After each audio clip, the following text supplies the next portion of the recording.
when science and religion joined hands after a discovery was made on Mount Kilimanjaro.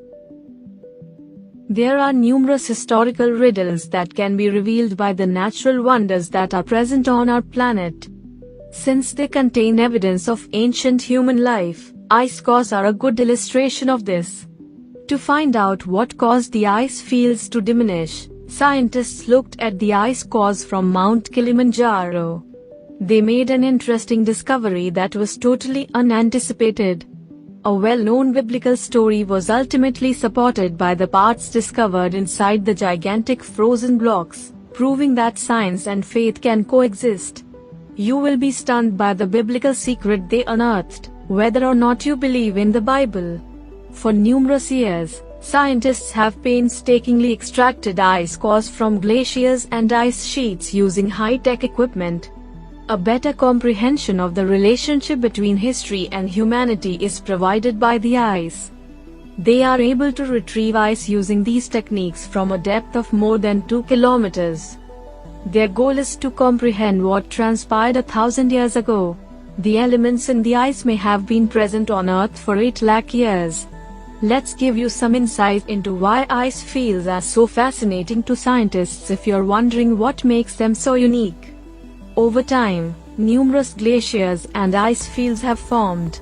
With each new layer that is added, a record of the climate at the time is created. Sometimes they even match up with stories from the Bible, suggesting that some historical events may have actually occurred. The ice cores from Mount Kilimanjaro did precisely that.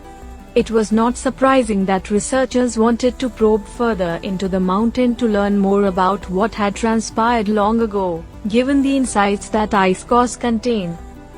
Ultimately, the findings from the enormous frozen blocks supported an Old Testament tale. It is a very well-known tale that we are confident you are familiar with. The connection is quite remarkable. This narrative is noteworthy because it takes place thousands of years before people began exploring the planet's interior, particularly the highest freestanding mountain in the world. The Kilimanjaro National Park in Tanzania is home to Mount Kilimanjaro, which happens to be the tallest mountain in Africa. Why else would it be a popular hiking and mountaineering location?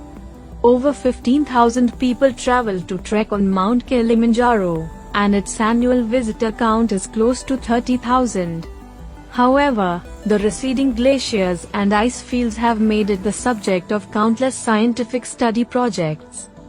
In fact, by 2025 and 2035, it's predicted that all of the glaciers and ice fields will have vanished. Thus, there are a lot of scientific investigations taking on the mountain in quest of solutions. So, why are the ice fields shrinking? Despite the fact that this phenomenon has been happening for almost as long as the 20th century, it is now expanding more quickly. Some scientists even think the ice will entirely disappear in the near future. They have thus made significant efforts to ascertain the reason for the ice field's decrease. Through their climb up Kilimanjaro, Lonnie Thompson and his colleagues were able to unearth many puzzles that involved both biblical and tropical events. Thompson and his group ended up setting up camp on Mount Kilimanjaro while attempting to collect ice cores from the mountain. 6 cores were taken from Mount Kilimanjaro after the crew secured all necessary licenses and completed the drilling. The team discovered something fascinating prior to the biblical tales. Amazing dating strategies were employed by Thompson and his colleagues. The radioactive isotope chlorine-36, a byproduct of an atomic device test that occurred in the early 1950s, was found in the ice cores as a chemical marker by the researchers. The discovery of the radioactive material in the ice cores allowed the researchers to thoroughly investigate the unusual genesis of the ice cylinders. The scientists could immediately see that this was going to be no ordinary voyage. This discovery was just the beginning.